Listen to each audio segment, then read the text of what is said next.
दशक से अपने कराची में बसे भाई का अंडरवर्ल्ड का बिजनेस चलाने वाली हसीना पारकर पर आखिरकार केस दायर हुआ। पर लगता है कि गायब होना तो इनके परिवार का हुनर है। जिस तरह 80 के दशक में हसीना के भाई जो गिरफ्तारी के डर से हिंदुस्तान से गायब हो गए थे, ठीक उसी तरह हसीना भी कोर्ट का ऑर्डर निकलते ही 2 हफ्तों से गायब है।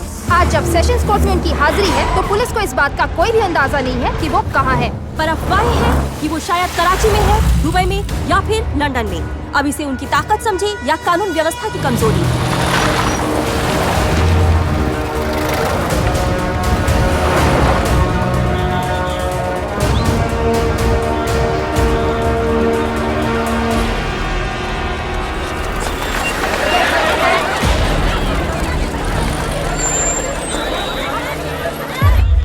बिल्कुल फिक्र मत करो, इट्स योर डे। हाँ, पर वो अभी तक कोर्ट में ही नहीं आई। हसीना आ गई है ma'am. Hello Roshni. Listen, I call you back. हाँ,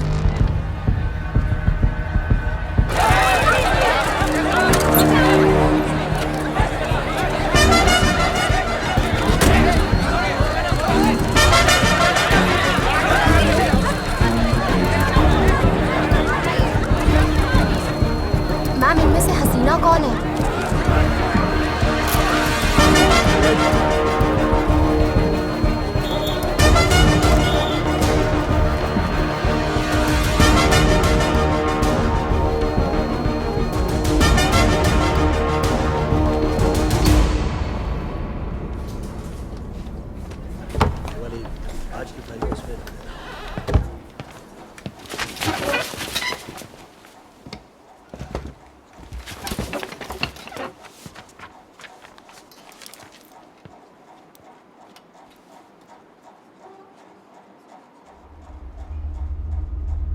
असली हसीना कोर्ट के सामने यहाँ आकर अपनी पहचान बताएंगी।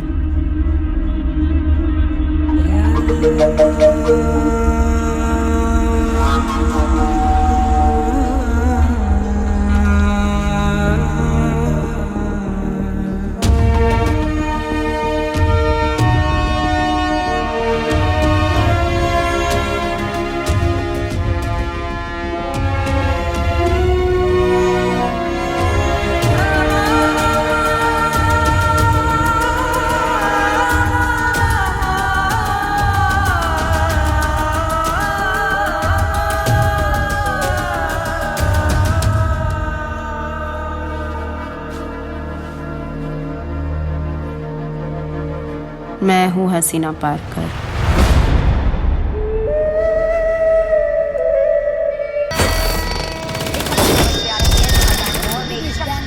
लोगों पर अंदाजों में फायरिंग करनी, तकरीबन 3 राउंड किसी होटल में फायरिंग की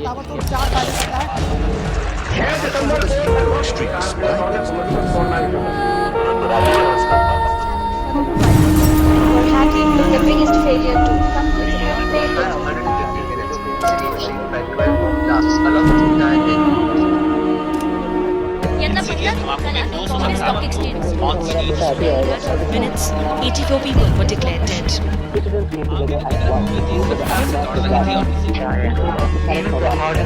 Also under attack was Zaveri Bazaar and Plaza Cinema.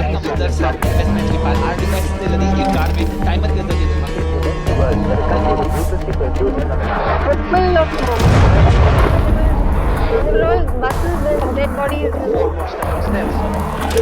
The continued absence of Dawood Ibrahim, the man who entered first serial bomb blasts of terror.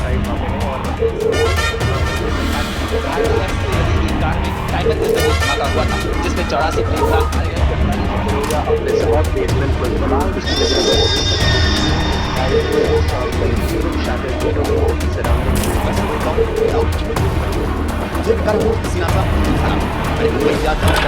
गबरी गिरोह ने हसीना पारकर के पति की हत्या की तो पारकर ने खूब हंगामा। फर्क तो मैं इसलिए नहीं करता हूँ कि मेरे को कोई कोर्टों में नहीं जाना है, मेरे पास खुद कोर्ट लगी हुई होती है। Your Honor, Mrs. Hasina Parker has been booked under Section 386 extortion, Section 387 attempt to extortion, Section 389 extortion in fear of accusation of offence। इसके अलावा इन पर conspiracy to murder और Section 420 फ्रॉड के भी इल्जाम। प्रोसिक्यूशन ने तो आईपीसी की पूरी भूखी फेंक दी मेरे क्लाइंट पर।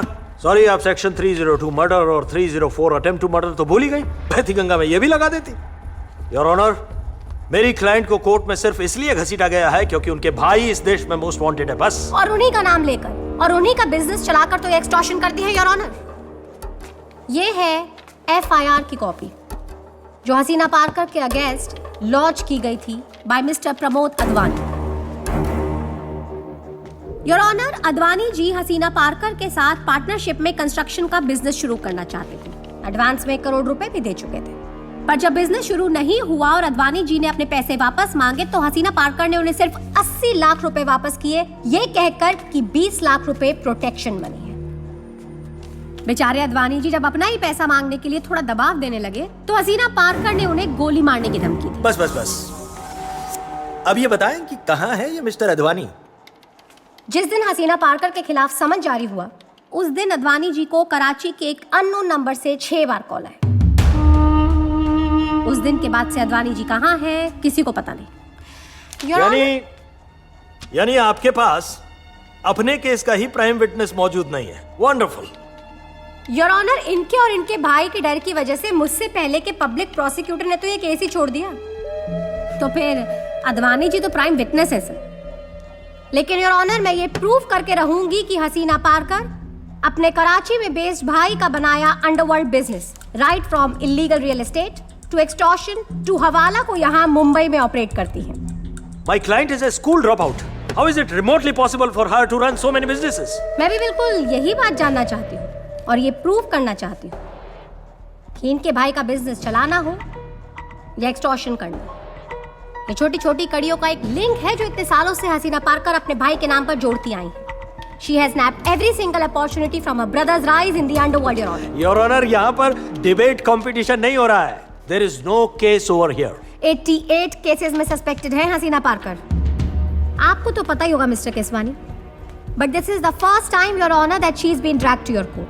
और सर, अगर हम आज भी अपनी दलील पेश नहीं कर पाए तो कोई ना कोई लूप होल या अपने भाई के पावर का इस्तेमाल करके यहाँ से छूट जाएंगी और न जाने कितने ही अडवाणी इनके और इनके भाई के टेरर की वजह से एक्सप्लॉइट होते रहेंगे योर ऑनर। कोर्ट प्रोसिक्यूशन के आर्ग्यूमेंट को सुनना चाहेगा। हसीना जी, बिजनेस चलाने का तजुर्बा आने के लिए भी थोड़ा पढ़ा लिखा होना जरूरी है। आप कैसे इतना बड़ा बिजनेस चला लेती हैं? कमाल है। आपका सवाल होना चाहिए, आप कैसे चला सकती हैं, क्योंकि मैं नहीं चला सकती। ज्यादा पढ़ी लिखी नहीं, भाई का बिजनेस बहुत बड़ा है मेरे लिए। कहाँ तक पढ़ी हैं आप? 7वीं जमात। फिर छोड़ क्यों दिया? मेरी किताबों से बनती नहीं थी। तो आपके माँ बाप ने कुछ नहीं कहा? 12 भाई बहन थे हम। इतने स्कूल में भर्ती हुए वही याद नहीं रहता होगा। एक के स्कूल छोड़ने से क्या पता लगता। तो यानी कि आपके पिताजी की कम तनख्वाह आपकी पढ़ाई छोड़ने की वजह नहीं थी?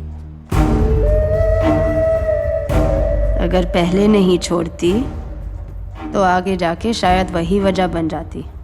एग्जैक्टली। क्योंकि 12 बच्चे थे और जब इतने पेट भरने हो तो एक मामूली आदमी खर्चा चलाने के लिए साइड इनकम तो ढूंढ लेता है।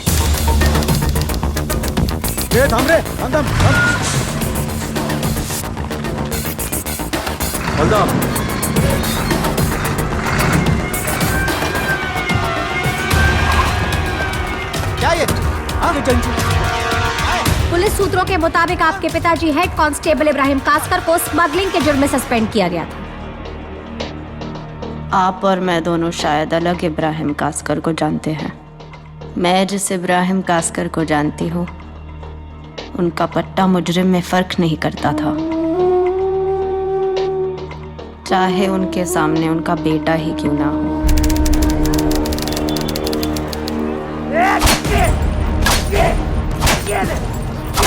डिपार्टमेंट में तेरे बाप की ईमानदारी की कसमें खाते सब, और तू उसी की जेल में जमा होकर आया है। अवतार का बेटा होकर तू सिगरेट और खाड़ी की तस्करी करता है। ये तस्करी, तस्करी, तस्करी। अमीना, आज रात को इसे खाना मत देना। इस कमीने का पेट जरूरत से ज्यादा भर गया है।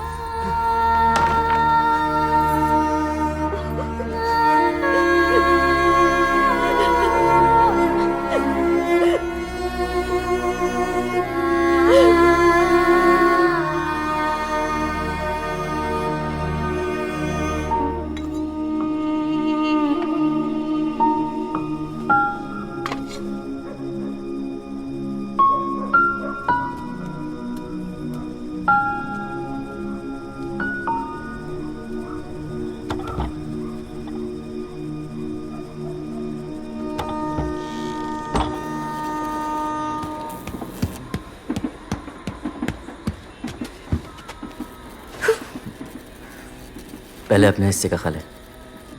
मैंने खा लिया।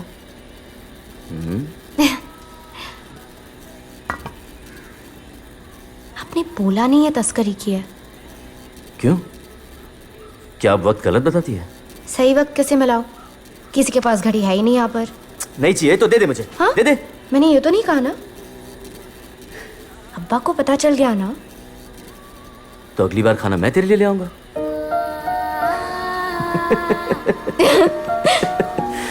तू खुश रह। सही गलत सोचना मुझ पर छोड़, ठीक है? खाला, आपकी इनकी मंगनी तय हो गई।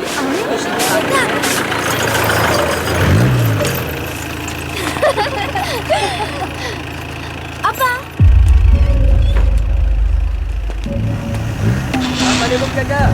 वालेकुम अस्सलाम। जल्दी पानी लेके आ। जी अम्मी बस लाई।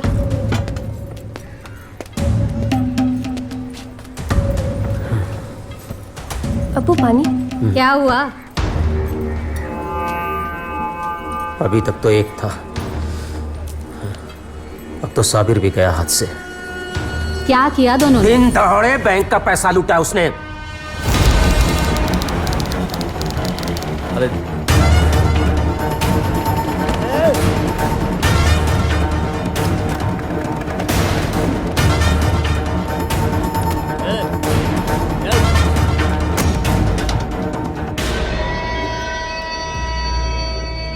तब से दोनों गायब हैं। डिपार्टमेंट में मुझसे मुजरिमों की तरह सवाल पूछ रहे थे। आप फिक्र मत करें, सब ठीक। इतना इंतजार नहीं कर सकता मैं, छोड़ूंगा नहीं। जहां कहीं भी छुपे होंगे मैं ढूंढ के निकालूंगा, नहीं छोड़ूंगा। अब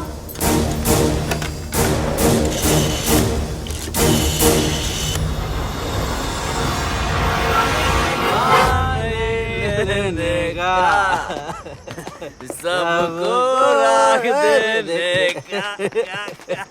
जो साले तेरे इधर पैदा होने से ये ले, ये कमीने कहीं के चोरी को समझ, ये ले, इस बस्ती में सब लोग मुझे इज्जत की नजर से देखते हैं और तुम साले चोरी करते हो। तुम दोनों की वजह से कमीनों आज मैं किसी से नजरें मिलाने लायक नहीं हूँ। ये साले, ये साले, ये ले,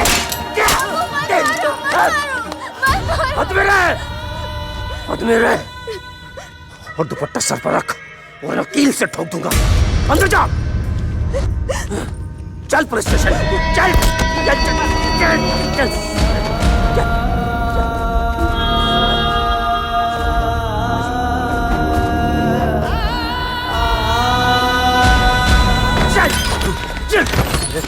बंद कर दिए सर दोनों को हवालात के अंदर। और सर बिल्कुल भी लिहाज मत कीजिएगा, इतना मारिए कि दोबारा ऐसी हरकत करने की सोच भी ना सके।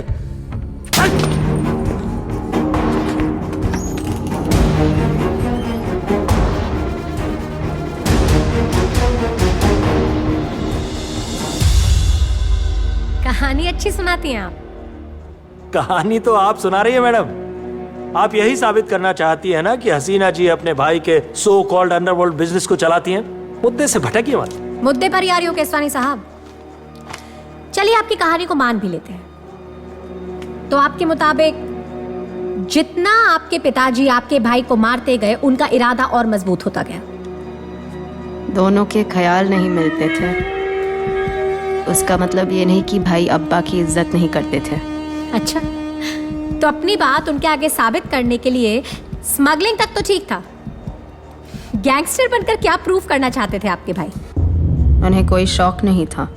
ओह अच्छा, मतलब कि सिस्टम, समाज, मजबूरी, हालात, राइट? इतना कमजोर होता मेरा भाई तो आप आज उसके नाम पे इतनी बहस नहीं कर रही होती। तमंचा दिखाकर तो अकेला डाकू भी पूरी की पूरी बारात लूट के ले जाता है हसीना जी। इसका मतलब ये नहीं कि वो बहादुर है। यही तो फर्क है। भाई ने वार करने के लिए नहीं, वार से बचने के लिए हथियार उठाया था, और ये रास्ता दिखाया भी तो इन्हीं लोगों ने।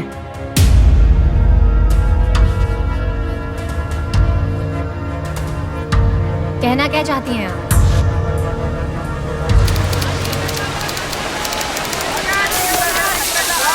भाई अबू बहुत परेशान रहते हैं।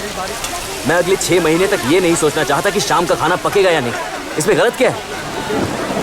पता है, लेकिन उन्हें पुलिस स्टेशन में शर्मिंदगी उठानी पड़ रही है। और हम उस छोटे से घर में बड़े फक्र से रह रहे हैं ना। मुझ में सिर्फ एक आदमी की शर्म का बोझ उठाने की हिम्मत है, फिलहाल मेरी। पठान भाई, इतना बड़ा आदमी मोहम्मद अली रोड के बाजार में क्या कर रहा है? बम्बई खरीदने निकला होगा। बड़े लोग, बड़ी सोच। लेकिन भाई, इसका भाई साबिर नजर नहीं आ रहा है। देख नहीं रहे हो, बहन को लेके निकला है। नहीं भाई, ताकि बम्बई खरीदते वक्त डिस्काउंट अच्छा मिलेगा यार। पकड़ इसे, पकड़।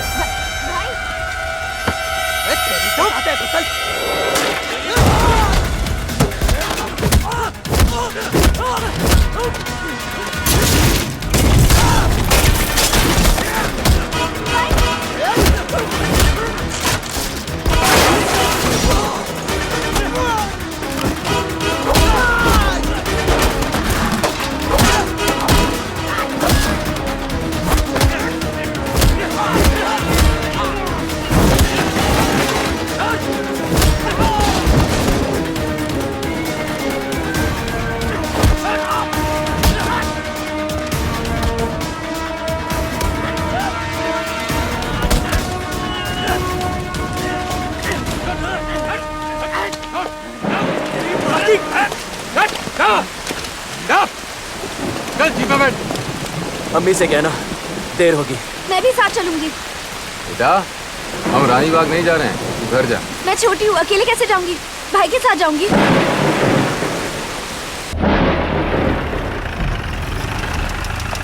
चल नीचे उधर।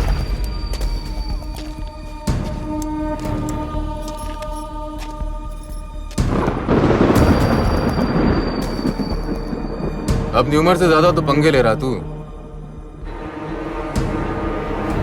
ए, तुझसे बात कर रहा हूं। शुरू उसने किया था तो तू खत्म करेगा? शौक नहीं है, पर अगर चुप बैठा तो खुद खत्म हो जाऊंगा। टुकड़ों में नहीं, करना हो तो एक बार में साफ कर।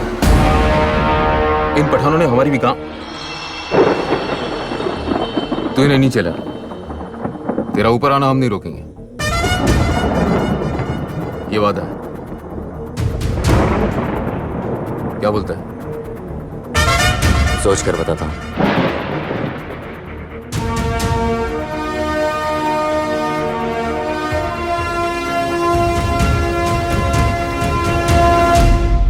ये कहानी किसी न्यूज चैनल के लिए बचा के रखिएगा, उन्हें पूरे हफ्ते का मसाला मिल जाएगा। जहां तक मैं जानती हूं, आपके भाई ने आज तक किसी को मारा नहीं, मरवाया है। अब उन्हें डरपोक कहूं या शातिर तय नहीं कर पा रही। यही तो बात है। आपने मेरे भाई के बारे में पढ़ा है, मैंने मेरे भाई को पढ़ा है। तो उससे आपके भाई क्रांतिकारी बन जाएंगे क्या? वो एक गैंगस्टर था, एक गैंगस्टर है, जिसने ऊपर उठने के लिए किसी भी रिश्ते, चीज या असूल की अहमियत नहीं रखी। आपके दोनों भाई वहां पहुंचना चाहते थे जहां पहुंचने की करीम लाला कभी सोच भी नहीं सकता था। उसके लिए उसकी ताकत, यानी उसके लिए काम करने वाले पठान भाइयों को तोड़ने की जरूरत थी। भाई माफ कर दो भाई। पानी से या बीच रास्ते से ही उनका माल उड़ा लेते थे। सोने के भाव तोड़ के पठानों के सारे बायर्स अपने तरफ कर लिए, पठानों के आदमी खरीदे, उन्हीं के खिलाफ काम करवाया, और देखते ही देखते स्मगलिंग की दुनिया में सिर्फ कास्कर भाइयों का नाम गूंजने लगा। बेटा, ये ले, अपने लिए कुछ खरीद ले, ठीक है?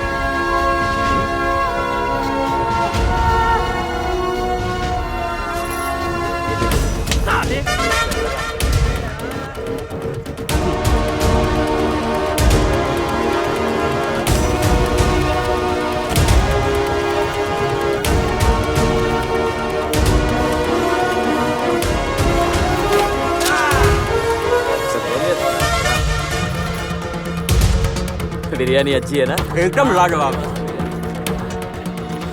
वैसे भी साबित चाहिए।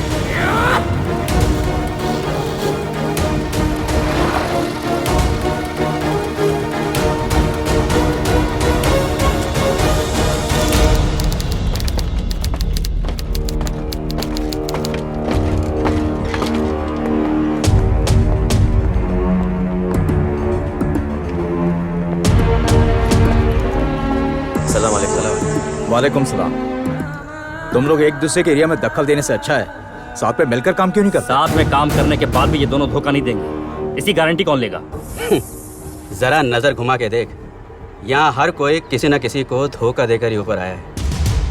बस एक बात की गारंटी है, हम में से कोई जन्नत नहीं जा रहा।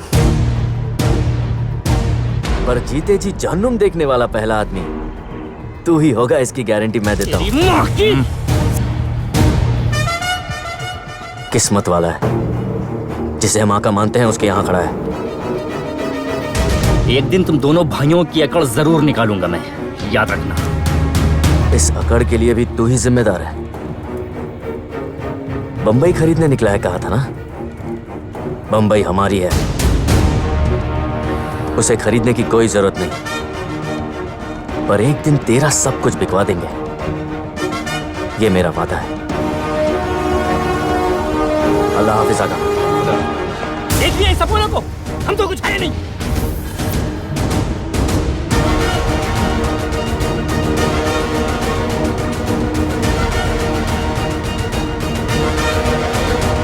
एक बहन जो अपने भाई के इतने करीब हो वो उसे जरूर रोकती। दरअसल इनको तो जिंदगी की आदत पड़ गई थी, है ना? अगर ऐसा होता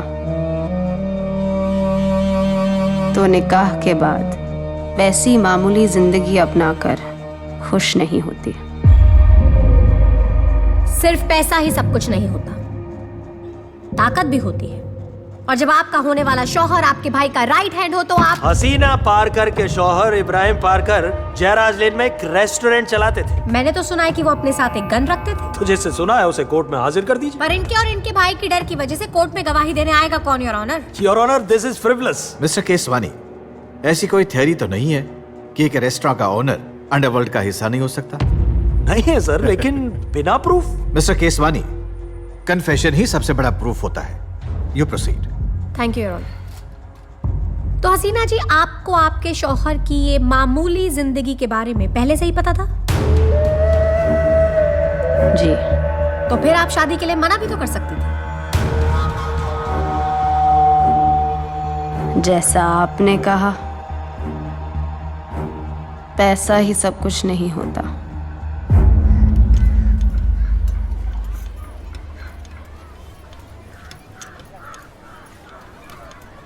अम्मी, क्या सच में इब्राहिम मियां इतने रौबदार है?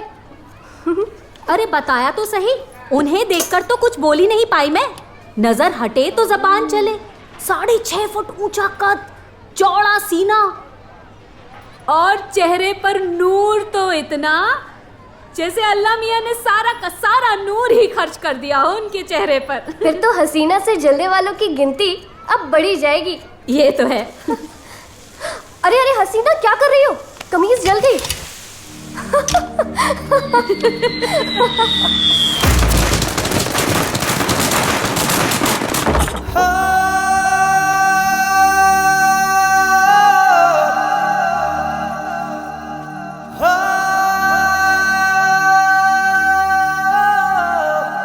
कैसी हैं आप? और वो आपके घर पे सब खैरियत?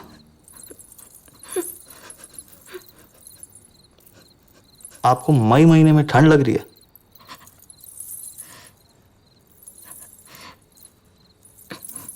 एक सवाल के इतने जवाब। दरअसल आपको मुझको देख के डर गई? नहीं।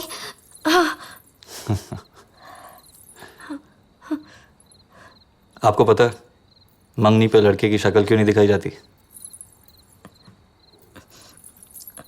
क्योंकि हम जैसे खतरनाक दिखने वाले तो कुंवारे ही रह जाएंगे। लड़की शक्ल देखते ही मना कर देगी।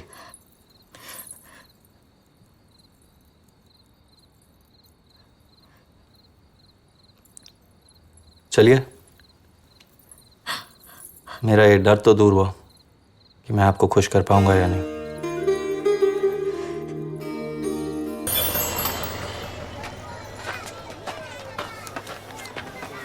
कैसे हो? हाँ? मिलते हैं। सुनिए, वो घर की छत इमरान! से ना क्या जी इधर आ। जी इधर आ। क्या है यार?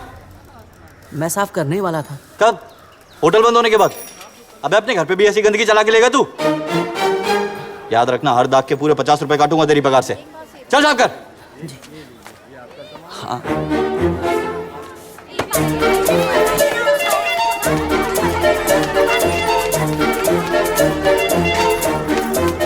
कहाँ भागी जा रही है हसीना? अरे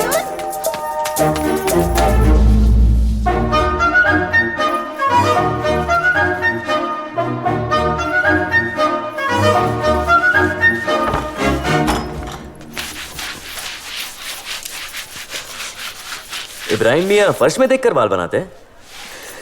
अरे भाई, आप जानते नहीं है, घर पे मैं ना देखूं चलेगा, कचरा नहीं दिखना चाहिए।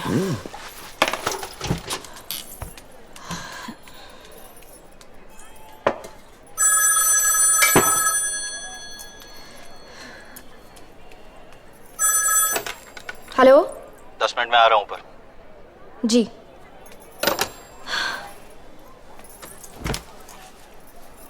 सब साफ लग रहा है ना? पता नहीं, इतना साफ घर पहले कभी नहीं देखा। और बताइए भाई, सब खैरियत? मेरी जिंदगी में तो कुछ नहीं बदला। तू बता, घर की याद आती है?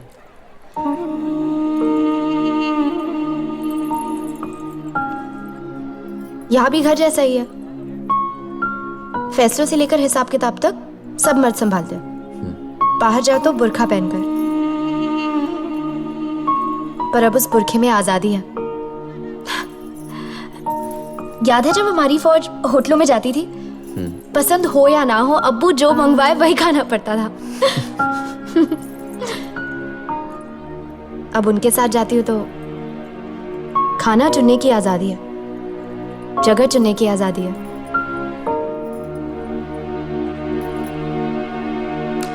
लेकिन फिल्म चुनने की आजादी नहीं है।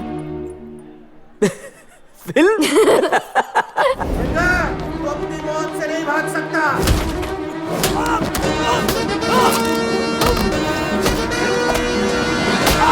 गौर से देखना। 5-6 महीने में ऐसी फिल्म देखना मेरे लिए ठीक नहीं।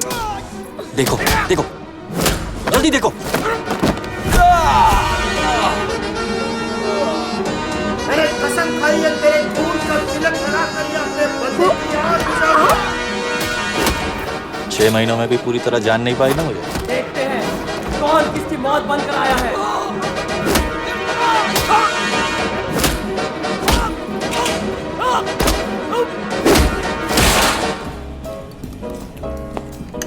कबाब खाया? कैसा लग रहा है? बहुत अच्छा है।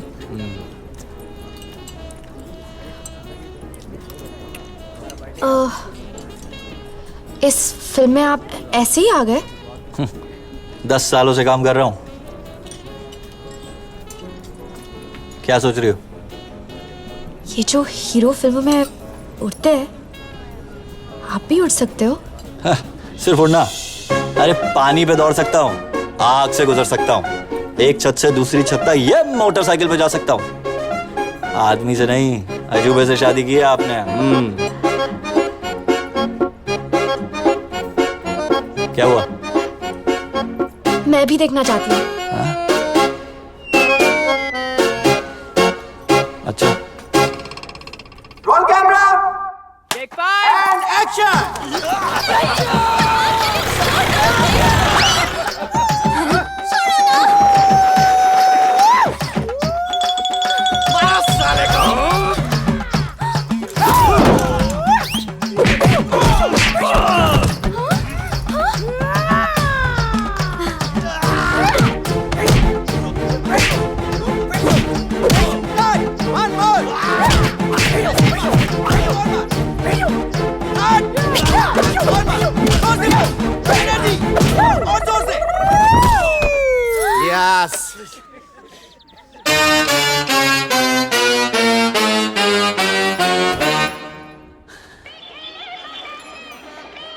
इब्राहिम भाई कैसे हैं? हाँ। आपको लगता है कि कोई इन्हें मार सकता है? क्या? नहीं नहीं, इतने सीधे हैं वो। नहीं, ऐसे हुआ इसलिए पूछ रही हूँ। किसने मारा उन्हें? एक बुटका था, वो उन्हें मारे जा रहा है और ये भी कुछ नहीं कर रहा है। कब हुआ ये? पिछले हफ्ते। और किसी ने कुछ नहीं कहा? नहीं, उल्टा एक आदमी था, वो कह रहा था कि और मारो। दिल तो शूटिंग क्या देखने गई थी तू? हाँ। बेटा, शूटिंग में सब कुछ नकली होता है, वो हीरो मार रहा होगा उन्हें।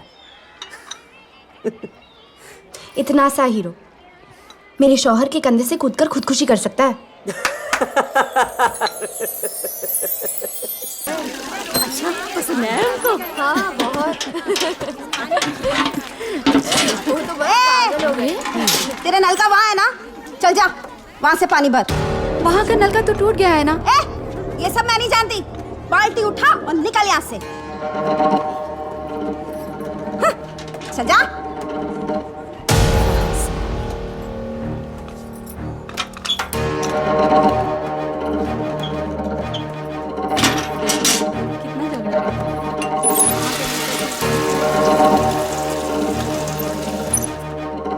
तेरे को अलग से समझाना पड़ेगा, ये नल का हमारा है, समझी? ये नल चाल का है। तू ऐसे नहीं मानेगी ना? तू जानती नहीं है मैं कौन हूँ। मुझे इस बात का अफसोस नहीं है कि मैं तुझे नहीं जानती, इस बात का अफसोस है कि तू मुझे नहीं जानती। जानना चाहती मैं किसकी बहन हूँ? जब पता चलेगा ना, सबके घर में खुद पानी देने जाएगी तू।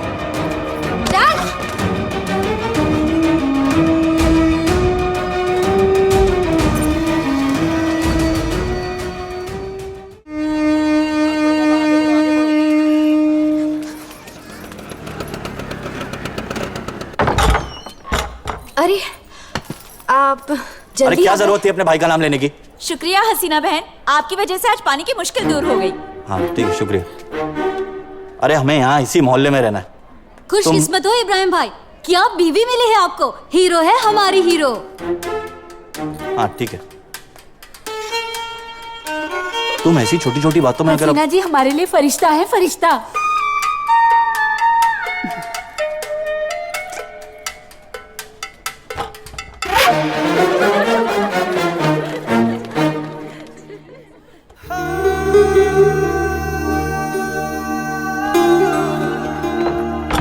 तो आपके शौहर ने कभी भी अपने बिजनेस में आपके भाई का नाम इस्तेमाल नहीं किया?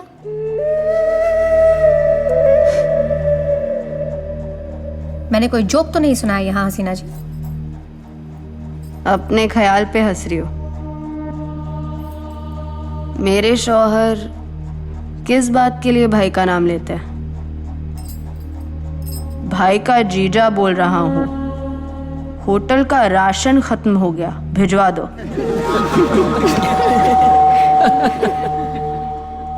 बढ़िया है, ये मजाक से आप सच छिपा तो लेंगी, पर बदलेंगी कैसे?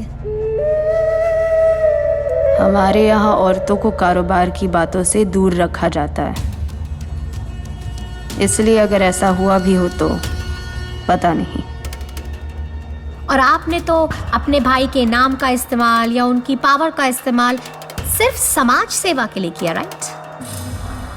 छोटे कामों में धमकाने के लिए मैं कोई गली का गुंडा नहीं थी, पर मेरे घर वालों को कोई चोट पहुंचाए तो खामोश बैठने के लिए मैं कोई संत भी नहीं थी।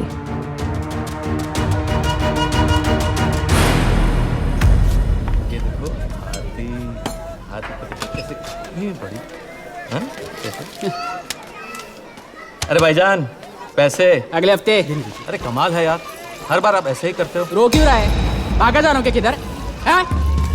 अभी पिछली बार के भी बाकी हैं। अरे बोला ना अगले हफ्ते, दिमाग की नस मत फाड़। कब से सुन रहा हूँ। ऐसा नहीं चलेगा, हिसाब चुकता करो। नहीं दूंगा, जो उखाड़ना उखाड़ ले। अरे अजीब दादागिरी है ये। दादागिरी दिखाता हूँ, दादागिरी। पागल हो गई क्या? सही पहचाना तूने। अब अगर तू सयाना है ना तो कभी दिखना नहीं है, समझा? अब इज्जत से होटल का बिल भर, तेरे अस्पताल का बिल बच जाएगा। चल भर। मिसेस साटम, इसके बाद अब हसीना पार्कर के घर के झगड़े, उनके सब्जी वाले के साथ के आर्ग्यूमेंट्स सब एक के बाद एक लेकर आएंगे। But how is this all related to the bigger picture in the question? Your honour, ये छोटे छोटे किस्से ही हैं जिन्होंने आगे चलकर इनको बढ़ावा दिया। मिसेस साटम, हम इन पर नॉवल थोड़ी लिख रहे हैं, आप सिर्फ इस केस से रिलेवेंट बात कीजिए। Thank you your honour. Haseena ji, 12 फरवरी 1981, ये तारीख कोई मायने रखती है आपके लिए?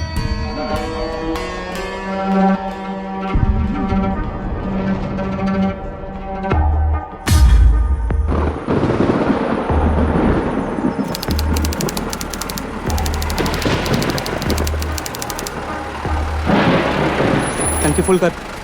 भाई सलाम वालेकुम। चाबी दे भाई, चाबी। चलो खुदा हाफिज। साबिर भाई है, जानता है ना?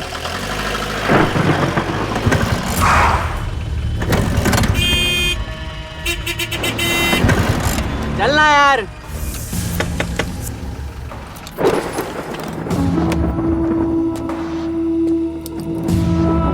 क्या तुझसे बिना पूछे यहाँ चला आया, बुरा लगा? देख रहा हूँ झुंड में आके जात दिखा दी। कहा था ना तुझसे कि एक दिन तेरी अकड़ जरूर निकालूंगा।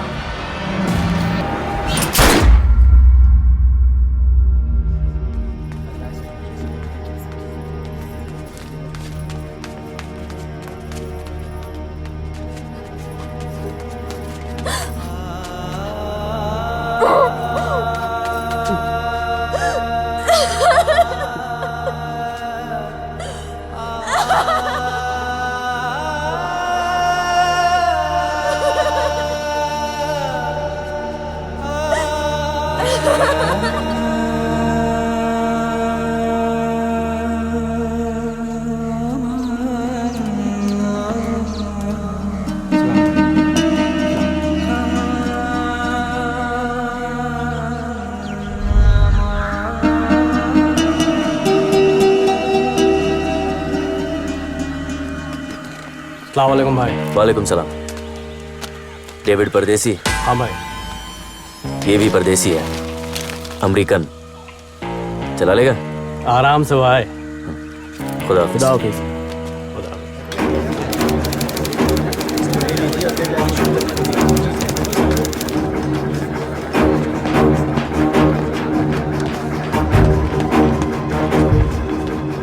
अगली पेज की अमीरजादा पठान।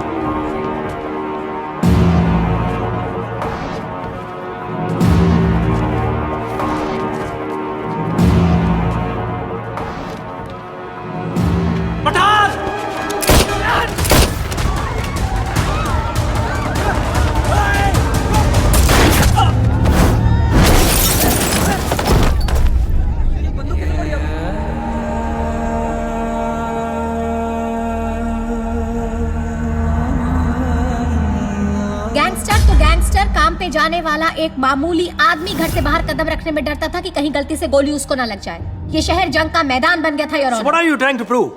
गैंग वॉर्स में हसीना जी का भी हाथ था? मैंने ऐसा तो बिल्कुल नहीं कहा। नहीं, या फिर आप ये साबित करना चाहती हैं कि सिर्फ आप ही ने गैंग वॉर्स पर रिसर्च किया है? आप मुझे मेरी पूरी बात खत्म करने का मौका देंगे मिस्टर केसवानी, तो आप मैडम, आपने जितने सेक्शंस मेरी क्लाइंट पर लगाए हैं ना, उन्हें प्रूव करना तो दूर की बात है, उस पॉइंट तक पहुंचने के लिए एक वैलिड आर्गुमेंट आप कोर्ट में पेश नहीं कर पाई हैं। Mister Keswani, I am just trying to correlate. Haseena Parkar के पास जाने बिना। केस क्या है मैडम? केस क्या है? केसवानी, मिस्टर केसवानी, पूरी बात बोलने देंगे तो आप जान जाएंगे मिस्टर केसवानी की हसीना पार्कर। सुनिए, एक मिनट।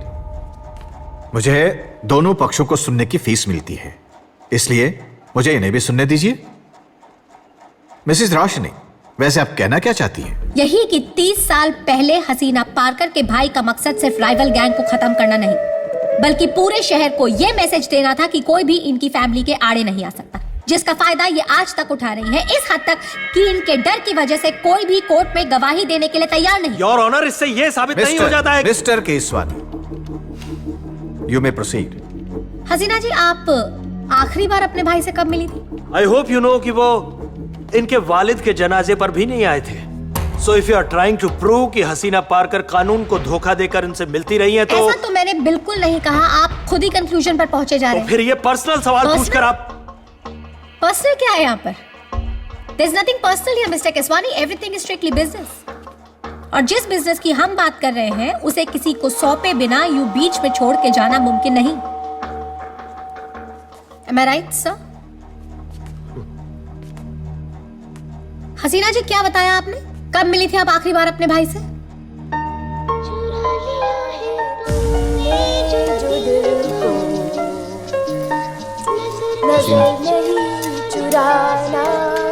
हसीना, क्या हुआ? क्या हुआ? तुम्हारे इकबाल भाई को करीम लाला के भतीजे समद खान ने गोली मार दी, पूरी तरह जख्मी है वो।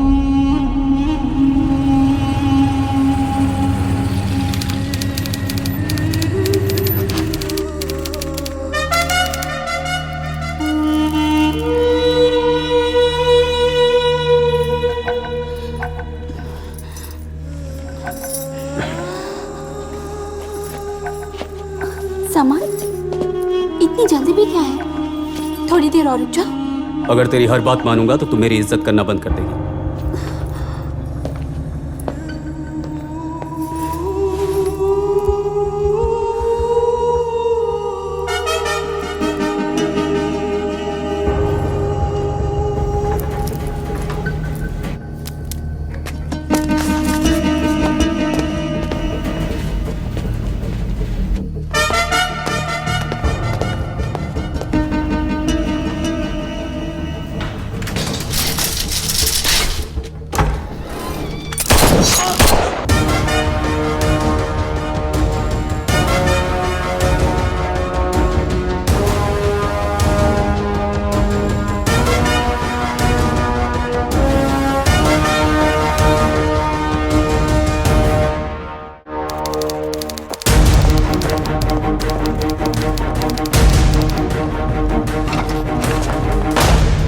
Sit down. मुझे इस ऑफिस में एक और फाइल का बोझ नहीं चाहिए। Just wipe them of. और हाँ, जज्बात से नहीं, दिमाग से काम लेना। 2 गोली काफी रहेंगी उनके लिए। एक बात और, मुझे किसी के सर पर इस केस की कोई इंक्वायरी नहीं चाहिए। क्लियर?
खालिद नहीं इतनी रात को? वो भाई नीचे मिलने आए हैं।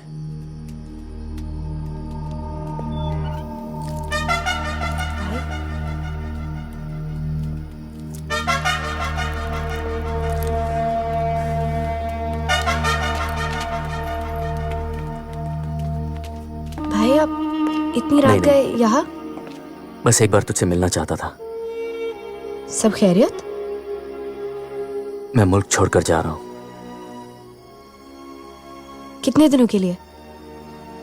काश बता पाता, पर मुझे भी नहीं पता। अब पर ऐसा क्या हो गया? समद के खून के बाद पुलिस पर जुनून सवार है। वो मुझे यहाँ खुला रहने नहीं देंगे। मगर एयरपोर्ट यहाँ से दिल्ली जा रहा हूँ। वहाँ नए पासपोर्ट का इंतजाम हो गया, वहां से दुबई। भाई, पहले साबिर भाई, अब आप। मैं मुल्क छोड़कर जा रहा हूं पगली, तुझे थोड़ी। तेरा भाई तुझसे इतनी भी दूर नहीं जा रहा कि तेरे करीब ना रह सके।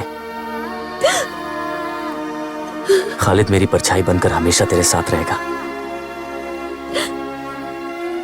अपना ख्याल रखना।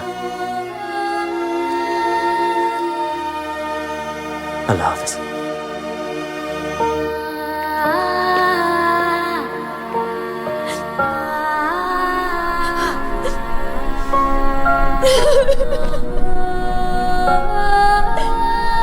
मैंने कहा ना, मुझे याद नहीं। आपकी जिंदगी का इतना अहम दिन और आप कह रही हैं आपको याद नहीं? वो दिन ना कोई त्योहार था ना नया साल। कैसे याद रहेगा भाई से कब मिली थी? अदालत को तो तारीख चाहिए। कब का मतलब वाकया भी होता है। आप इस बात का जवाब चाहती हैं कि उन्होंने आखिरी मुलाकात में मुझे अपना कारोबार सौंपा था या नहीं? उसका जवाब ना है। तो फिर किसी को अंडरवर्ल्ड का उसूल तोड़ने की जरूरत क्यों पड़ी? आपके अंडरवर्ल्ड में एक बिन लिखा करार होता है कि अगर खानदान का उस दुनिया से कोई लेना देना नहीं तो उसे हाथ नहीं लगाते।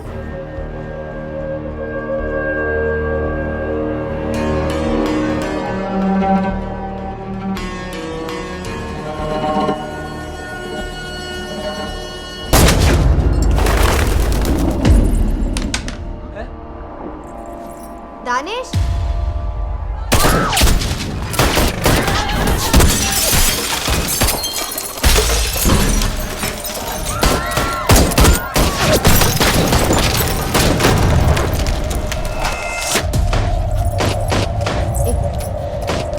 दानिश,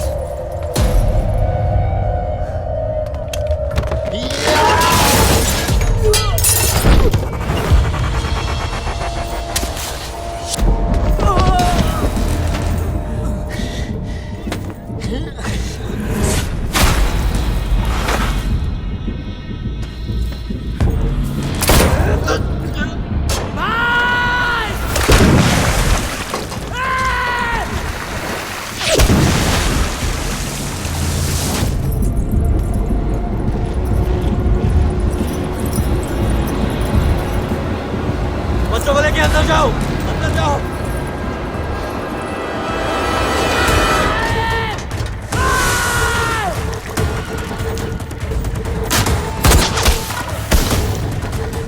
अंदर दरवाजा बंद करो।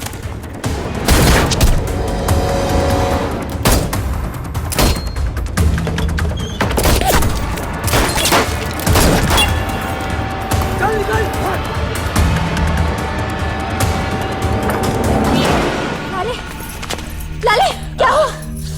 बच्चे का लाले गोली लगी है, बच्चे अंदर है। मुझे कुछ नहीं होगा। लाले चलो, अस्पताल चलो, कुछ नहीं होगा, कुछ नहीं होगा, मैं हूं।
क्या हुआ?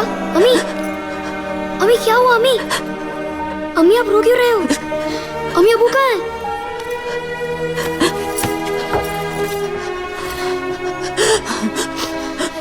वादा कर कि तू तेरी मम्मी को नहीं छोड़ेगा।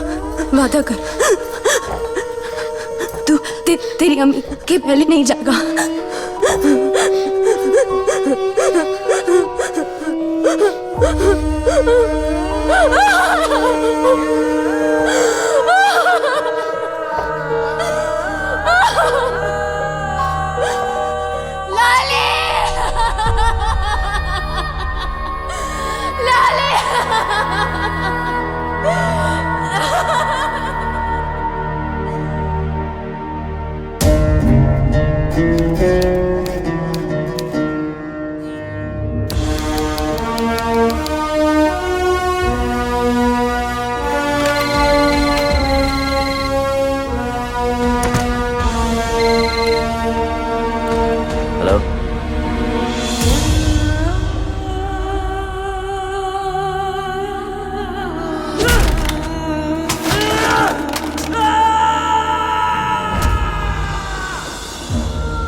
हेलो, कैसी है बेटा? बस ठीक। अभी फजर की नमाज पढ़कर उठी। फिक्र मत कर, दुआ कर। रोज दुआ ही तो करती हूँ भाई, सब ठीक हो जाए बस। अल्हम्दुलिल्लाह।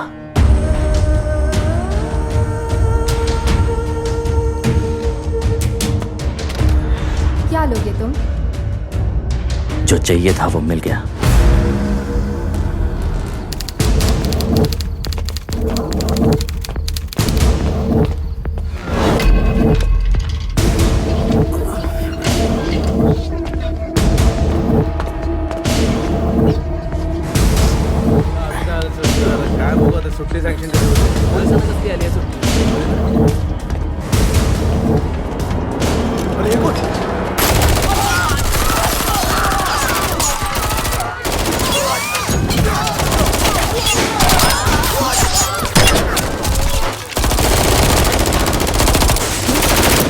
रात 3:30 बजे जेजे हॉस्पिटल में 2 लोगों ने घुसकर अंधाधुंध गोलीबारी शुरू कर दी। उनका मकसद अरुण गवली के शार्प शूटर से बदला लेना था। ये वही शूटर्स थे जिन्होंने दाऊद इब्राहिम की बहन के पति इब्राहिम पारकर की हत्या की थी। पर दुख की बात यह है कि अंडरवर्ल्ड की इस आपसी रंजिश में कई मासूम जिंदगियां चली गई, जिनमें 2 कांस्टेबल्स, 3 अस्पताल कर्मचारी। हेलो, दुआ कबूल हो गई बेटा। भाई क्या आपने वो ठान लिया था, इद्दत से पहले बदला पूरा होगा। फिक्र मत कर, तेरा भाई है। अल्लाह हाफिज।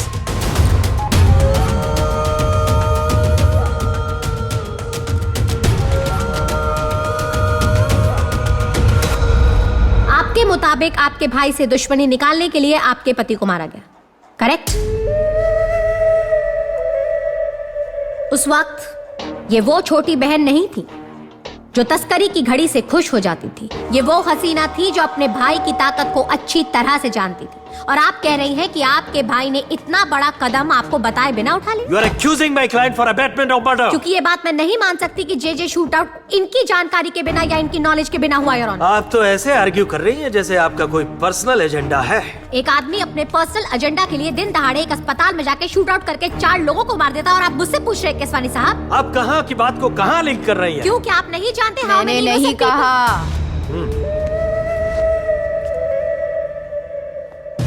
क्योंकि अगर कहा होता तो कबूल करने में ना झिझक होती ना अफसोस।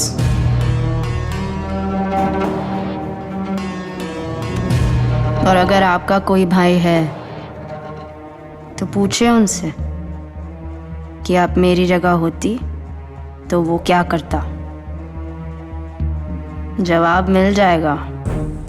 तो आप ये कहना चाहती हैं कि आपके भाई ने ये जो इतना बड़ा जे शूट आउट कराया है? बेसलेस आर्गुमेंट कर रही है ये। रोशनी जी, आप जो कह रही हैं उसे साबित करने के लिए आपके पास कोई ठोस सबूत है?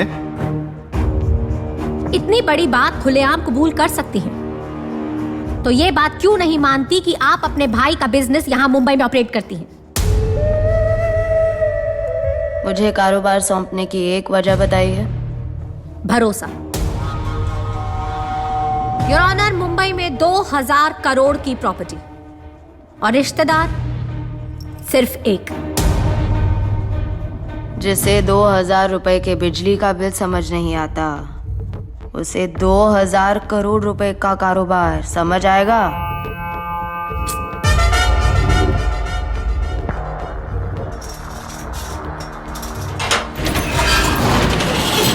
रसोई और बच्चों के बाहर भी कोई दुनिया है, ये पता ही नहीं था। चलो आ जाओ। रोज एक नई चीज सीखने से डर लगने लगा था, पर घर तो जलाना ही था।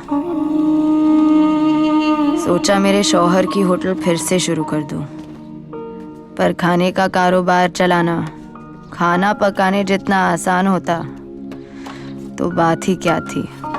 राज्य सरकार ने स्थिति को नियंत्रण में लाने के लिए केंद्र सरकार से सुरक्षा बढ़ाने की मांग की, पर सरकार किसी नतीजे तक पहुंचती तब तक काफी देर हो चुकी थी।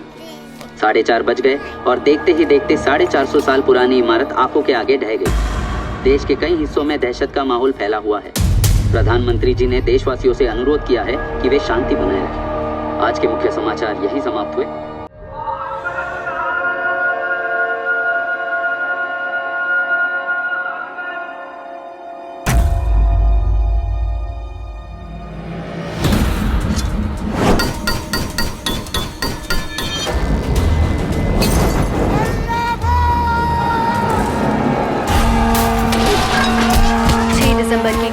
बम्बई में आज एक सांप्रदायिक रंग पकड़ लिया है। देर रात कुछ मुसलमान युवकों ने हिंदू बस्ती में घुसकर आग लगा दी। Bombay erupts into the most horrific riots ever. Hindus attacking Muslims and Muslims attacking Hindus. The incident of 6 December has left a permanent scar on the city's face. गली गली में दंगे भड़क उठे हैं। हिंदू मुसलमानों को काट रहे हैं और मुसलमान हिंदुओं को, और खून खराबा है जो रुकने का नाम ही नहीं ले रहा।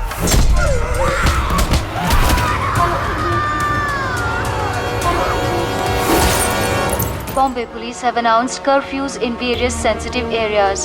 The maximum city has come to a grinding halt. As the riots took an ugly turn yesterday, rapid action force was called to control the situation.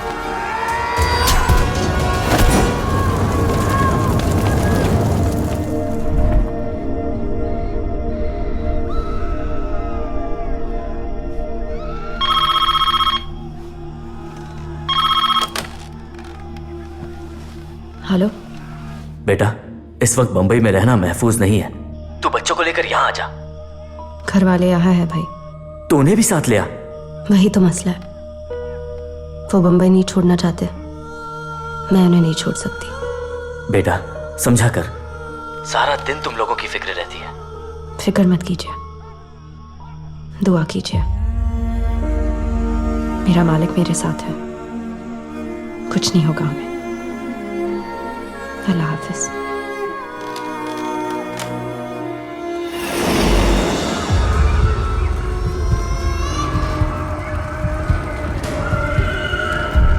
The aftermath of clashes has claimed almost 350 lives. With the death toll rising every day, the law and order situation seems to be only theoretical.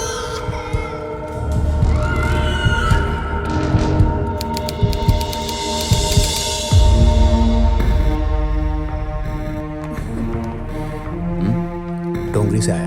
तुम चलो, मैं आता हूँ।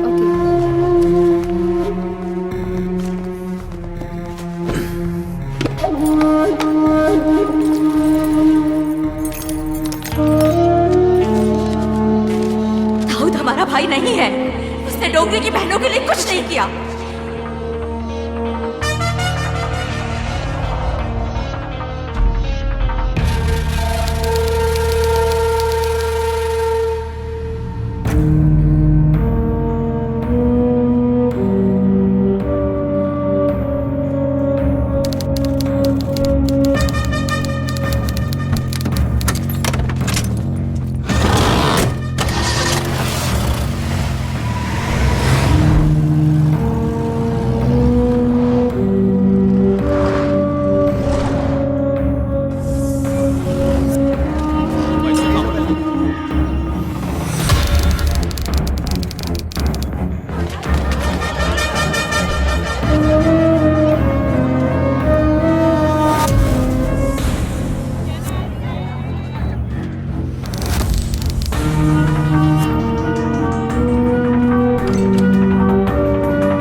series of 10 blasts in Bombay left 257 people dead and almost 700 injured.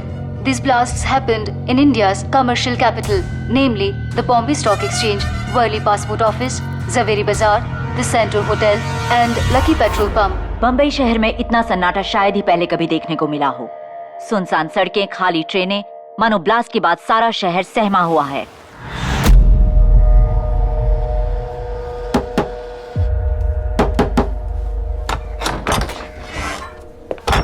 कौन है? आपको बुलाया है, जल्दी चलो जल्दी। अम्मी कहाँ जा रही है? जल्दी। अम्मी? अम्मी ठीक से पढ़ाई करना।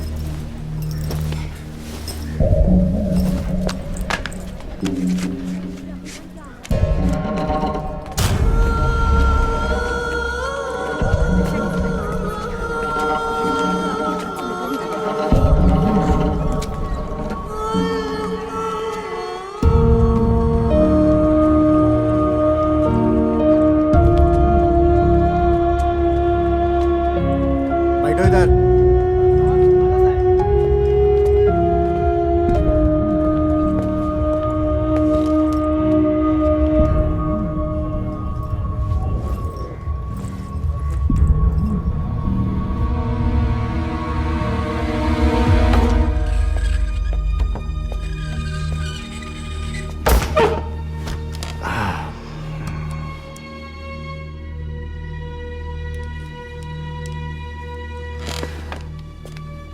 हसीना जी, ये जगह तो आपके लिए नई नहीं होगी।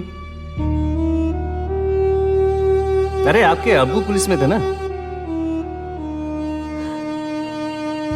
पानी साथ लाई हूं। चाय? सवाल। हसीना जी, ये जो बॉम्बे में ब्लास्ट हुए, क्या लगता है आपको? ये कैसा सवाल है? इतनी जाने गई, बेशक बुरा लगेगा। क्या लगता है आपको, किसने करवाया? आप पुलिस में हैं, आपको जानना चाहिए। बिल्कुल। देखिए, हमारी रिपोर्ट कहती है कि ब्लास्ट की प्लानिंग दुबई में हुई थी। सवाल का जवाब सवाल से देना गैर कानूनी तो नहीं? बिल्कुल नहीं, पूछे। उसकी माँ और बहन के शहर में रहते हैं, आपको लगता है वो ऐसा करेगा? देखिए, मैं कुछ नहीं कह रहा हूं, पर वो सोने की तस्करी करता है, करता था। ये बीच चौराहे पर चलाकर कहने के लिए तैयार हूं, पर वो ये नहीं करेगा। आपके लिए बंबई शहर है, पर मेरे भाई के लिए उसकी पहली मोहब्बत।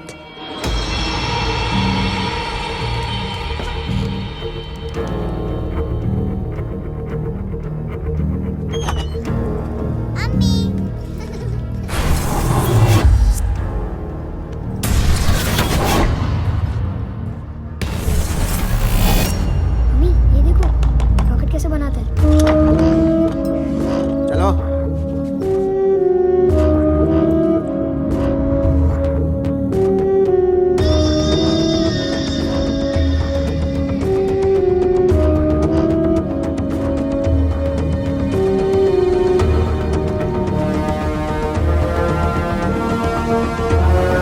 भारत सरकार ने उन्हें आतंकवादी करार दे दिया है, पर उस देश के साथ हमारी कोई एक्स्ट्राडिशन ट्रीटी न होने की वजह से उनकी गिरफ्तारी पर आतंकवादी क्या होता है? साहब ने आपको बुलाया है।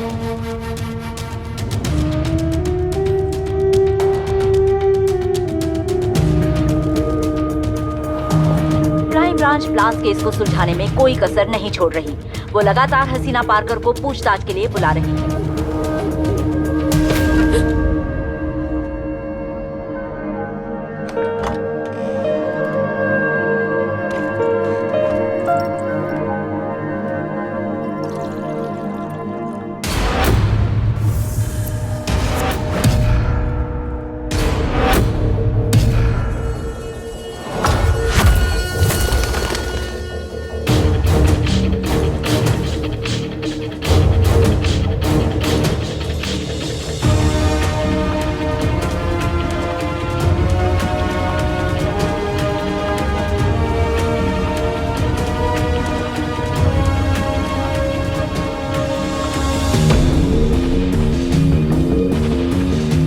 पार्कर की तरफ से क्राइम ब्रांच के हाथ ऐसा कोई ठोस सुराग नहीं लगा है, जिससे पुलिस ये साबित कर सके कि उनका भाई भी बॉम्ब ब्लास्ट में शामिल था या नहीं।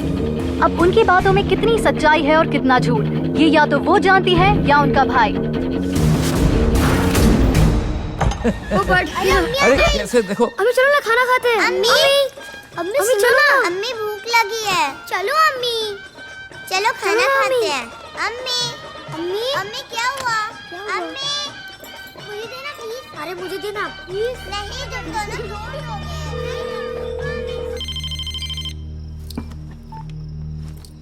हेलो। थक गई हूँ भाई। बेटा सब खैरियत तो है? घर पे कदम रखने से डर लगता है, रात को सोने में डर लगता है। पुलिस कभी भी पूछताछ के लिए बुलाती है, जो नहीं जानती वही सवाल बार बार। क्या बोलूं उन्हें? तू अपने भाई को जानती है? पुलिस वालों को तो बोल दो, बच्चों के सवालों का क्या जवाब दूं? दानिश पूछता है आतंकवादी क्या होता है, मामू रोज टीवी पर क्यों दिखते हैं? क्या बोलूं उसे? अल्लाह इम्तिहान उन्हीं का लेता है जिन पर उसे जीत का भरोसा हो। और मैं भी अपनी बहन को जानता हूँ, वो इतनी आसानी से हार नहीं मान सकती। तो हौसला रख और अपने मालिक और अपने भाई पर भरोसा रख। भाई आपने किया या नहीं? भाई आपको मेरा वास्ता, जो मैंने पुलिस से कहा वो सच था ना? भाई भाई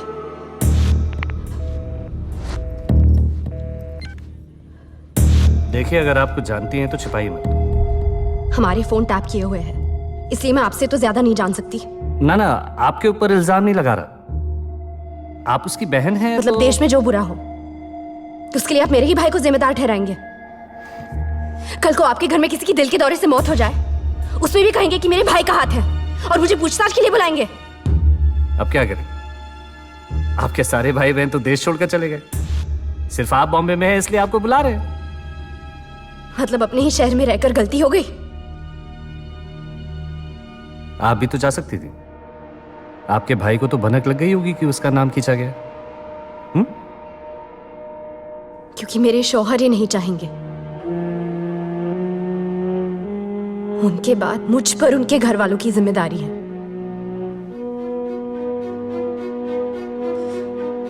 एक हफ्ते से उनको वक्त पर खाना मिलता है या नहीं, मेरे बच्चे सही सलामत स्कूल पहुंचते हैं या नहीं, कुछ नहीं पता। क्योंकि मेरी गलती ना होने के बावजूद मैं यहाँ के चक्कर काट रही हूँ। चुप!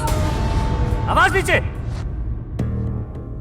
प्यार से बात कर रहा हूं तो ये मत समझना कि बहुत इज्जत करता हूं तुम्हारी। एक हफ्ता क्या, 1 महीना आना पड़ेगा अगर बुलाओ तो। ब्लास्ट का इल्जाम है तुम्हारे भाई पर, कोई देशभक्ति के काम का नहीं। बच्चों ने खाना खाया कि नहीं? अरे कई माँ बापों को उनके बच्चों की लाशें तक नहीं मिली है और यहां बैठकर आकर दिखा रही हो। पर मेरी क्या गलती है? यही कि तुम उसकी बहन हो और ये तुम्हें जिंदगी भर भुगतना पड़ेगा। जितनी जल्दी ये बात समझ लो, तकलीफ उतनी कम होगी।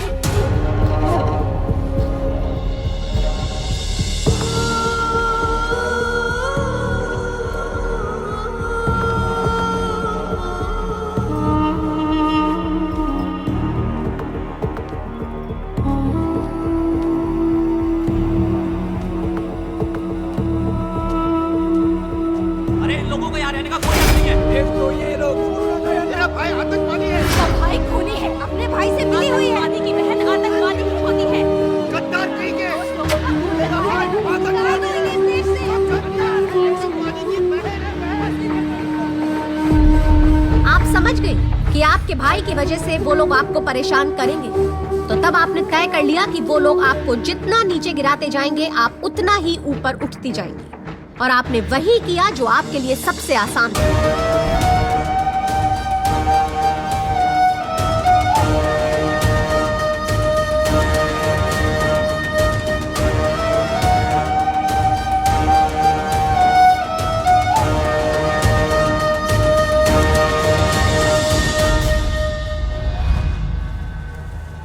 लफड़े का काम लगता है। मैंने समझाया, आप इन सब में नहीं पड़ती।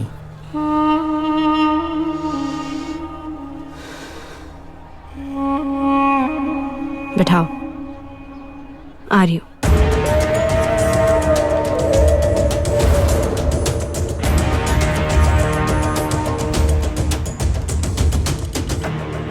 मैं इज्जत से केबल का धंधा करना चाहता हूँ। पर मेरे को वो अपने एरिया में पैर रखने नहीं दे रहा है। जब देखो ताव में आ जाता है।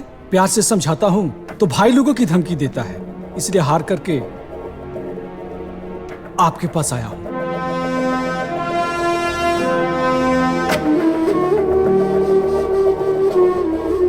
उसको बोलो इतवार का नाश्ता मेरे घर पे।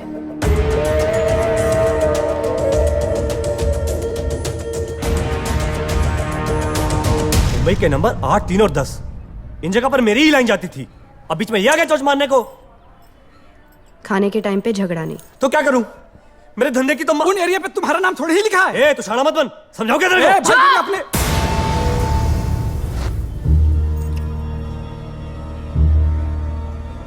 इस घर की दीवारों को सिर्फ मेरी ऊंची आवाज की आदत है।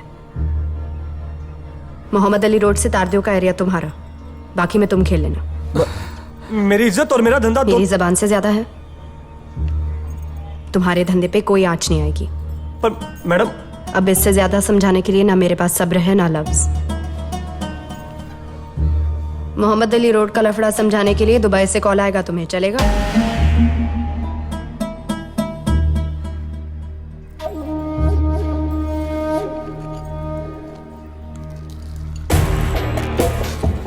अब तुमने मेरा नमक खा लिया।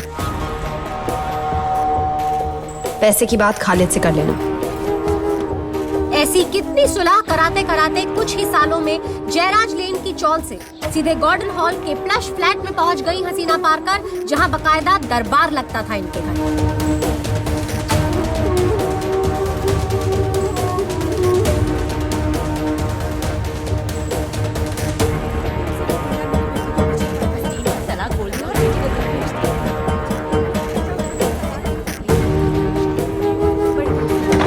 पति पत्नी के झगड़ों से लेकर बिजनेस राइवलरी तक ऐसा एक भी डिस्प्यूट नहीं जो इन्होंने सॉल्व ना किया।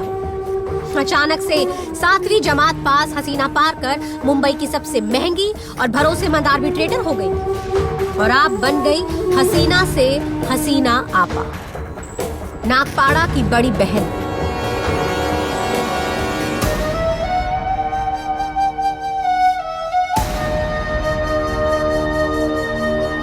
मुंबई में भाई तो बहुत बने, पर आपा सिर्फ एक, है ना?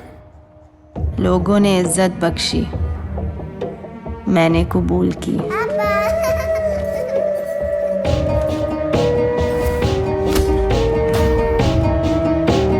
और आपके भाई ने यही मौका देखा अपना मुंबई का सारा बिजनेस आपको सौंपने के लिए।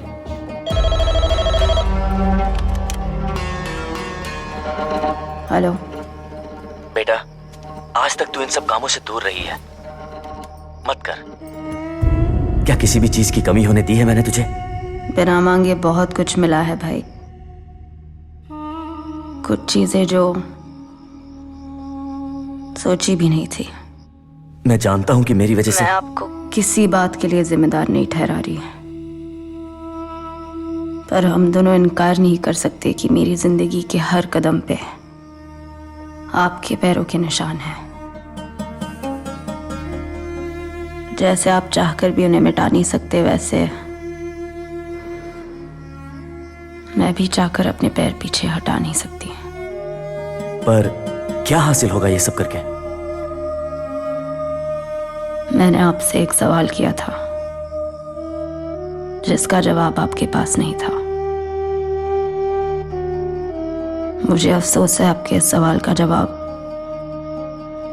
मेरे पास नहीं है। अल्लाह हाफिज।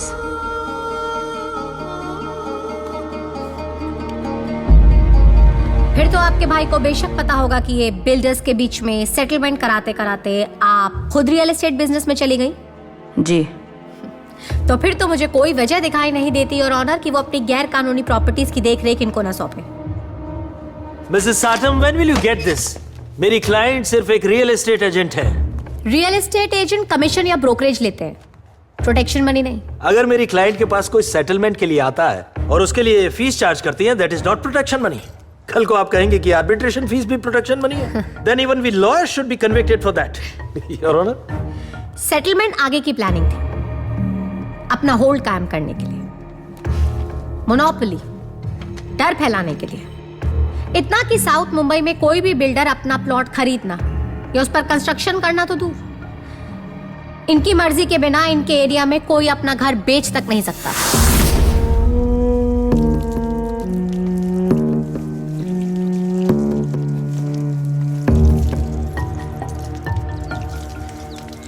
अम्मी खाला।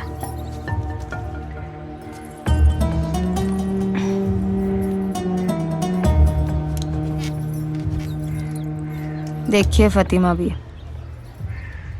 मैं ज़्यादा से ज़्यादा आपको पैसे दे सकती हूँ या दूसरा घर ढूंढने में मदद कर सकती हूँ।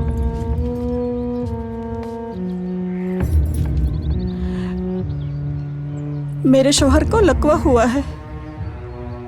अब इस उम्र में मैं उन्हें कहाँ लेकर जाऊंगी?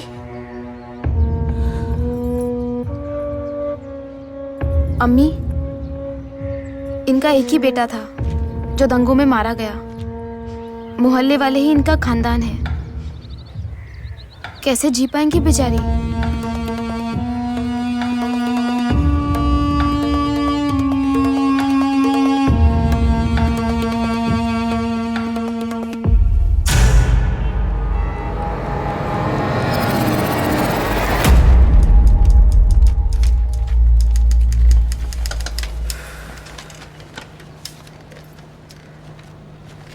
फातिमा भी को मेरी बेटी खाला बुलाती है। पॉइंट पे आई है। यहाँ लीटर में पसीना बह रहा है। This country man. उनके हालात समझिए, वो घर कैसे खाली करेंगे? I am NRI investor. मैं यहाँ प्रॉफिट के लिए आया हूँ, चैरिटी के लिए नहीं। कोई बीच का रास्ता हो सकता है? घर खाली करे या 20% बढ़ा कर दे। यानी खाली ही करे। आप जानते हैं वो इतना महंगा किराया नहीं दे सकती। That's not my problem. मैं यहाँ दुबई से आया हूँ, प्लेन में आना जाना पड़ता है। आप लोग ने तो नाम भी नहीं सुना होगा। और हाँ, हम लोग वहाँ दिमाग से सोचते हैं, दिल से नहीं। Not like India. आप होती कौन है? होती कौन है आप मुझसे ऐसे बात करने वाली? ओ भाई, तमीज से बात कर। खालिद, सुना नहीं इनके पास दिमाग है? इन्हें ये बोलने का हक है भाई।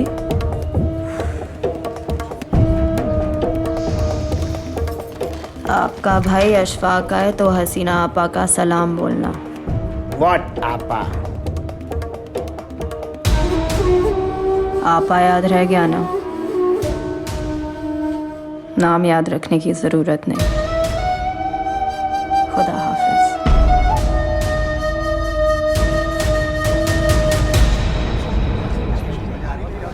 केसवानी साहब को दे देना।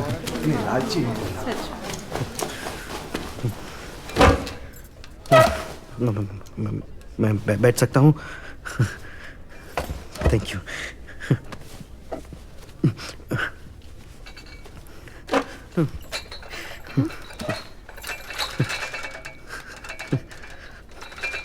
खुदा ने इतने पैसे दिए हैं तो थोड़े से पैसे के लिए किसी को घर से क्यों बाहर निकालना?